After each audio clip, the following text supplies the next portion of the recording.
물기를 끌어들여서 피부에 수분을 이렇게 잡고 있을 수 있게 도와주는 물질 중에 하나입니다. 근데 나이가 들면서 세포가 늙고 생성력이 줄어들게 된다. 그러면 만드는 세포도 줄어들고 도 줄어들게 되는 거죠. 그래서 피부에 히알루론산이 풍부하면 당연히 피부가 촉촉하고 탱탱하면서 주름도 없이 팽팽해지는 약간 그런 효과를 볼 수가 있기 때문에 중요한 물질입니다. 근데 특히나 건조하신 분들은 조금 쌓아줬을 때 효과를 많이 보시는 편이고,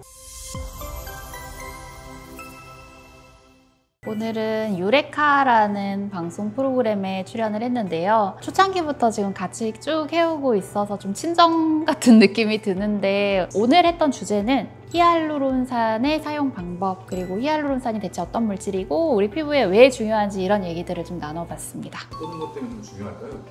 히알루론산이 뭔 줄 혹시 아세요? 정확하게 모르겠네요. 그럼 히알루론산 하면 생각나는 거는? 피부 보습? 네. 자꾸 찍으러 와서 제가 질문을 던져서 당황스러우시죠? 네. 근데 히알루론산 하면 사실 많이들 생각하시는 게 우리 인공 눈물 있죠? 네. 거기에서도 들어본 적 있지 않으세요? 그래서 수분이라고 생각하시는 분들이 많고, 뭐 보습 얘기도 맞는 얘기기는 한데요. 사실 히알루론산은 우리 몸에서 자연적으로 계속 만들어지는 물질이거든요. 뭐 피부에만 있는 것도 아니고, 인공 눈물 할 때 여기 눈에다 넣으니까 눈물 성분이기도 하고요. 눈 성분이기도 하고요. 그리고 뭐 관절, 그래서 이런 데도 막 히알루론산 뭐 주사를 맞는다든지 뭐 먹는 것도 그런 성분이 포함된 거 많이 있잖아요. 그래서 우리 몸에서 우리 세포들이 만들어내는 자연적으로 생성되는 물질이에요. 그래서 우리 몸에서는 특히 이제 피부에서는 해주는 역할이 물기를 끌어들여서 피부에 수분을 이렇게 잡고 있을 수 있게 도와주는 물질 중에 하나입니다. 그래서 물기를 이렇게 잡고 있으면 어떻게 돼요? 촉촉해지면서 그 자체가 힘을 갖게 되니까, 우리 물기가 이렇게 충분히 있으면 구조를 지탱해주는 구조물이 돼주는 거거든요. 그래서 피부에 히알루론산이 풍부하면 당연히 피부가 촉촉하고 탱탱하면서 주름도 없이 팽팽해지는 약간 그런 효과를 볼 수가 있기 때문에 중요한 물질입니다. 그런데 또 이 히알루론산이 나이가 들면 감소해요. 세포가 만들어내는 물질이다 보니까 세포의 힘이 나이가 들면 줄어들게 되겠잖아요. 세포도 늙어요. 그래서 생성하는 물질이 줄어드니까 히알루론산의 생성량도 줄어들고, 결국은 피부가 전체적으로 꺼지면서 주름까지 생길 수밖에 없는 거죠. 히알루론산이 사실은 재밌는 게 세포가 만들어내는 물질이기도 한데요. 만들어내서 우리 ECM이라고 하는 엑스트라 셀룰라 매트릭스라고 해서 세포 외 기질이라고 하거든요. 근데 그 세포 외 기질을 구성하는 물질이에요. 근데 이 히알루론산을 통해서 우리 세포들이 이동을 하는데 영향을 주기도 해요. 그래서 히알루론산이라든지 이런 그 ECM 구조물들이 풍부하게 되면 세포가 좀 더 활성화되고 더 많은 것을 생성해낼 수 있는 능력까지 갖게 되거든요. 근데 나이가 들면서 세포가 늙고 생성력이 줄어들게 된다. 그러면 ECM을 만드는 세포도 줄어들고 ECM도 줄어들게 되는 거죠. 그러니까 ECM이 줄어드니까 결국 세포도 자극을 덜 받게 되고, 얘네들의 생성 능력은 또 떨어지고, 생성 능력이 떨어지니까 그런 기질도 줄어들고, 계속 서로 어떤 악순환의 굴레에 들어가게 되는 거예요. 그래서 어떤 나이가 들어서 이런 물질이 줄어들게 되면 외부에서부터 어떤 인위적으로라도 어떤 보충을 해주게 되면 그 자체가 늘어나는 효과도 생기지만, 그 자체가 세포를 자극해주면서 세포의 어떤 생성 능력까지 좋아지게 되기 때문에 어떤 그 악순환의 고리를 끊어주는 역할이라고 볼 수도 있는 거예요. 그러면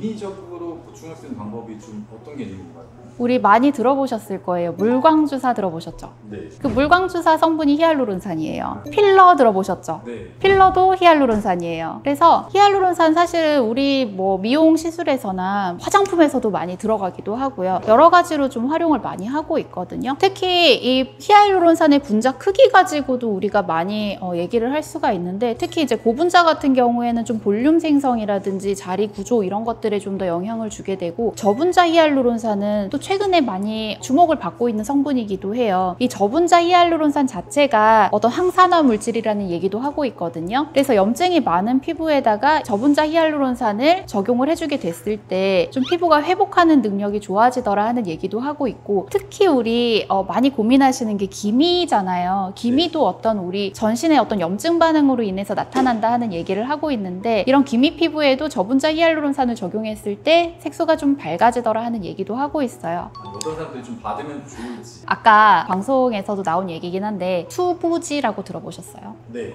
아세요? 네, 수분 부족 지성 아닌가요? 오! 네. 우리 PD님 이제 전문가 뺨치는 네, 지식을 점점 갖추고 계십니다. 네, 칭찬드릴게요.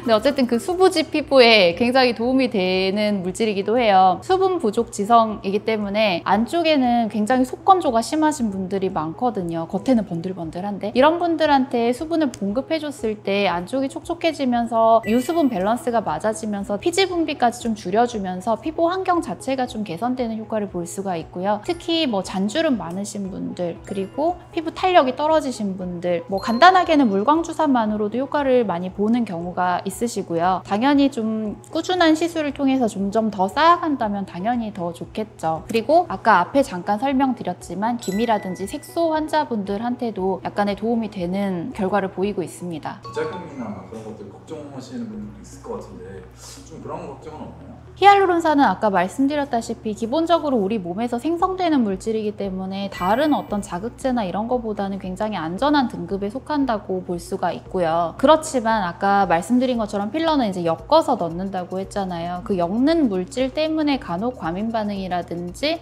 조금 그래도 남는다든지 이런 경우들이 생기는 경우가 있어요. 그렇지만 어쨌든 필러는 조금 문제가 생기더라도 녹일 수가 있고 녹이는 그 기량제가 있거든요. 그런 면에서는 다른 것보다는 좀 안전하다라고 할 수가 있고, 필러는 기본적으로 안 아픈 시술은 아니에요. 어쨌든 주사가 들어가기 때문에 필러든 물광이든 다 찔러서 들어가는데, 그러니까 시술 방식이 크게 봤을 때 두 가지 정도라고 할 수가 있어요. 하나는 바늘로 찔러서 들어가는 거고, 하나는 캐뉼라라고 해서 끝이 뭉툭한 바늘을 통해서 예를 들어 한쪽에다가 구멍을 내서 터널링을 해서 이쪽으로 들어가서 진입을 해서 여기다가 놔두고 나오는 방식으로 시술을 하게 되거든요. 대부분의 필러는 캐뉼라 방식이 많이 있고요. 일부 부위에 따라서 좀 바늘을 쓰기도 하지만, 그리고 스킨 부스터로 쓸 때 물광 주사 같은 경우는 캐뉼라보다는 대부분은 한 땀 한 땀 해서 그런 엠보싱이 생기게 똥똥똥똥똥 여기다가 이렇게 점이 생기게 놓는 방식으로 시술을 해요. 그래서 두 가지 방식으로 시술을 하는데 어떤 게 더 아프다 덜 아프다 할 수는 없어요. 대부분의 필러는 리도카인이라는 마취제 성분이 같이 들어있거든요. 아주 소량이지만. 그래서 처음에 들어갈 땐 아프지만 금방 진통이 되면서 마취가 되면서 통증이 줄어들어요. 근데 일부 필러에는 없는 경우도 있어서 그거는 조금 더 아픈 필러 시술에 속하기도 해요. 그리고 히알루론산 자체는 피부에 들어갔을 때 다른 물질에 비해서는 pH라든지 이런 게 많이 차이가 나지 않기 때문에 다른 약물에 비해서는 조금 덜 아프긴 하거든요. 그래도 찌르는 통증 자체는 조금 있는 편이고, 그래서 바늘을 어떤 굵기를 쓰느냐, 그리고 마취를 얼만큼 잘 하느냐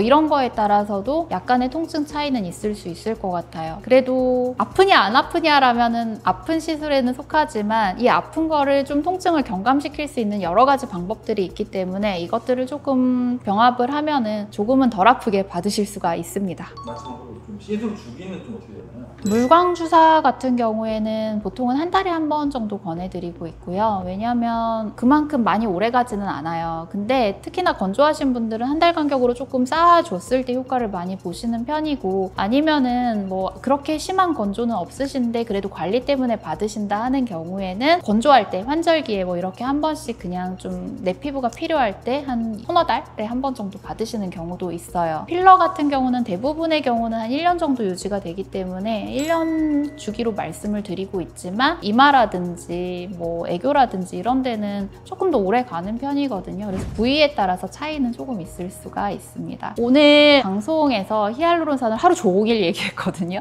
그거에 대해서 어떤 얘기를 나눴는지, 그리고 방송에 나오지 않았지만 또 히알루론산에 대해서 하고 싶었던 얘기들을 조금 나누어 보았어요. 좀 궁금하신 점이 해소가 됐을지 모르겠습니다. 혹시 더 궁금하신 점이 있으면 댓글에 달아주시면 제가 또 답변 달아드리겠습니다. 지금까지 동안 큐레이터 수블리였습니다. 감사합니다.